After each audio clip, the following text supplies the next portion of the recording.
autre. Excusez-moi. Oui, Jérôme Marty. Si je peux intervenir, oui. Quelques précisions. D'abord, la première, cette affaire est d'autant plus grave qu'elle traîne en fait depuis des mois.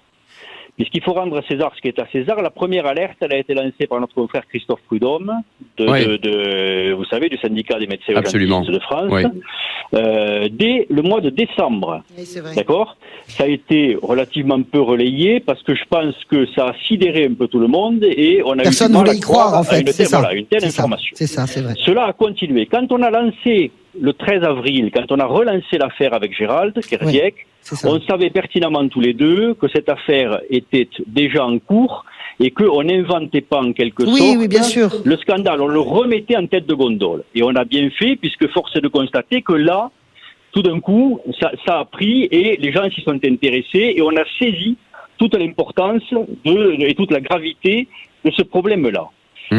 Cette affaire est d'autant plus grave aussi parce que on est face à une institution administrative qui a tendance à minorer le problème.